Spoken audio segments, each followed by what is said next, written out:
la representación de ambas fuerzas, la federal y la provincial, la representación de la justicia. Cuando se trataban los temas, no había lugar a excusas, en el sentido de que, no, nosotros hacemos las cosas, pero la justicia es larga, nosotros los juntamos, pero la policía hace mal los trámites. Estábamos todos los que teníamos la posibilidad de aportar a mejorar la seguridad. Desde ese punto de vista, fue una experiencia interesante. Incluso algunos lineamientos se fueron generando dentro del mismo municipio, algunas campañas de concientización en algunos temas, y aportes que hacían las fuerzas de seguridad y la justicia hacia el municipio, para que el municipio, dentro de sus limitaciones, pudiera colaborar con el proceso de la seguridad. Desde ese punto de vista fue interesante. No se podía cambiar una realidad que, si bien no era tan importante comparado con otras regiones, no éramos Rosario, no éramos el conurbano bonaerense, pero sí la ciudad de Río Cuarto en ese momento era más insegura que antes, y ahora es más insegura que hace 10 años. Y no es una cuestión de sensación, Guillermo. La verdad que lo ven todos los días los vecinos, y vemos que las causas de la inseguridad que analizamos en aquel tiempo, se han agudizado, digamos, 10 años después. Aquel consejo, porque ahora el presidente del bloque de la fuerza política que usted integra, Gonzalo Parodi, lo reimpulsa aquel consejo. ¿Cree que debe ser ayornado con una nueva ordenanza, o con aquel consejo se podrían articular acciones que mejorarían las condiciones de seguridad en la ciudad? Estaban casi todos los actores. No sé cuál es la modificación que propone Gonzalo o el bloque. Probablemente también lo que se plantee es decir al Ejecutivo que lo haga, porque si no convoca el Ejecutivo no puede hacerse desde el Consejo Deliberante. Habrá que analizar el contexto. La verdad que no la he leído a la ordenanza, pero sí me parece que es importante que el Consejo de Seguridad Ciudadana se vuelva a juntar. Nunca debió de caerse, y se cayó a partir de la nueva gestión, porque cuando lo creamos en el 2014 duró hasta el final de la gestión del intendente Yure, ¿no? ¿Habían podido evaluar la situación? Sí, por supuesto. Incluso usted se recuerda que tuvimos alguna experiencia del mapa del delito, sí, que fue cuestionado por algunos medios de comunicación, pero la verdad que después, cuando íbamos barrio por barrio, acompañados de la fuerza de seguridad, hacíamos una descripción de lo que ese estudio realizaba, y los vecinos afirmaban que en el lugar y en el área donde describíamos cuáles eran los delitos más importantes en ese lugar, la gente asentía diciendo que sí, que era esa realidad. Nos permitió corroborar las cosas que por ahí podían ser discutibles desde el punto de vista técnico, estadístico, pero nos permitió corroborar con la realidad, con las unidades judiciales que había en la policía, que de otra manera hubiera sido difícil ir desde solamente un concejal a hacer análisis o estadísticas en un lugar que tenía que ver con la policía, con la justicia, si no se hubiera creado ese ámbito, ¿no? Pero yo creo que es importante que se realice. Hay aportes que se pueden hacer. No lo vamos a solucionar el problema de la seguridad desde este ámbito local, pero sí podemos aportar de manera interesante.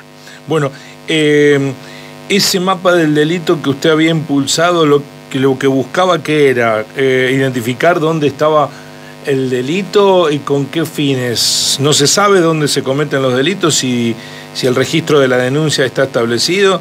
¿Esa no es información que ya posee un poder judicial que debiera actuar al respecto?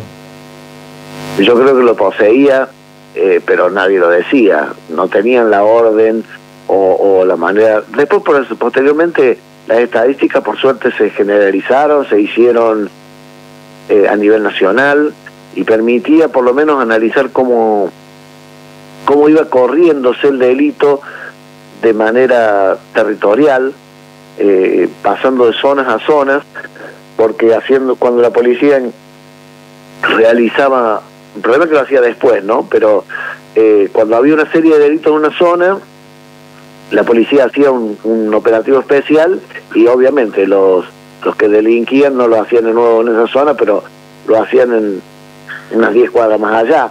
Pero permitía analizar patrones, permitía analizar situaciones. Yo recuerdo que hubo una discusión fuerte, incluso en un programa suyo, cuando yo planteé la posibilidad de una cartelización, en el sentido de que había una zona liberada donde la policía no entraba, pero tampoco se cometían delitos, porque quien controlaba la seguridad en el barrio era el narcotráfico. Y yo me acuerdo que fue una discusión fuerte, pero después se demostró con un operativo nacional que justo ese era el barrio donde estaba el narcotráfico. Digo, pero bueno, se analizó 2 años después, pero bueno, ese tipo de cosas sirven cuando se las analiza en tiempo y forma, y cuando la vocación es llevar adelante las cosas y no salir en la foto, o no ocultar la realidad,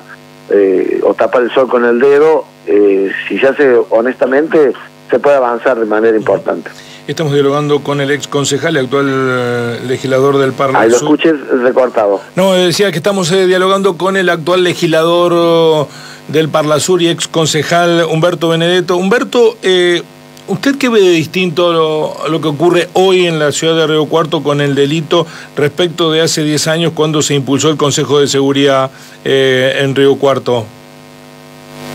Bueno, me parece que nosotros analizamos las causas del delito. Decíamos que la seguridad no se garantizaba solamente con más cámaras y más policías. Nosotros, es más, decíamos que más policías necesitábamos mejores policías, y que lo que necesitábamos era menos delincuentes. Y la creación, la fábrica de delincuentes, tenía que ver con situaciones de riesgo que tenían los pibes de la ciudad de Río Cuarto.